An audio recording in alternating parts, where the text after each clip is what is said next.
recent weeks, Jerusalem has witnessed the murder of 8 Yeshiva students at the Merkaz Rav Yeshiva in the capital, a near lynching of Israeli traffic inspectors by an Arab mob on a main East Jerusalem street,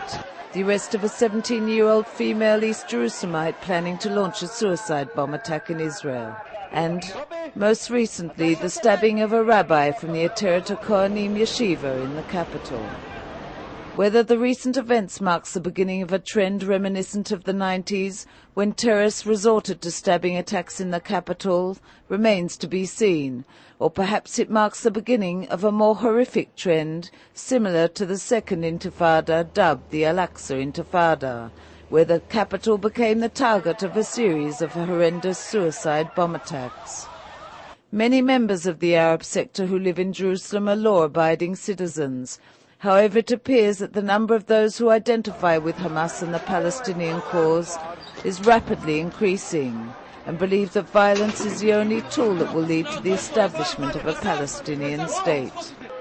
The terrorist shooting at the Jerusalem Yeshiva unleashed a spate of hatred, not only among Jews affiliated with the right, who demanded that the terrorist home in the East Jerusalem village of Jabal Muqaba be demolished, but also revealed a growing hatred among the Arab population, who appeared to identify more with the extreme Palestinian elements rather than the moderate Palestinian Authority leadership.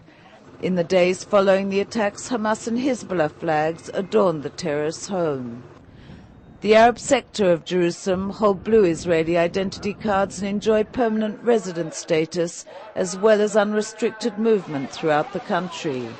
Terror groups have been quick to latch on to Israel's weak belly, viewing the situation as an opportunity to recruit Arab Jerusalemites to their ranks, using them to transport terrorists into Israel, compile information on possible sites to launch attacks in, and even harbour terrorists en route to attack.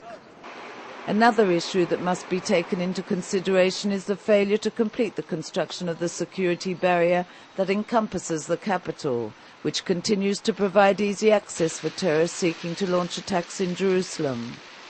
Following the Yeshiva shooting, Minister of Public Security Avi Dichter, the former head of Israel's security agency, noted that Arab residents of Jerusalem have been involved in at least 20% of the terror attacks against Israel. Dichter declared it was about time Israel finds a way to expel terrorists from East Jerusalem and their families, and restrain their freedom of movement. Knesset member Dani Yatom echoed similar sentiments, saying that Israel must find a way to supervise and monitor the Arab residents of Jerusalem.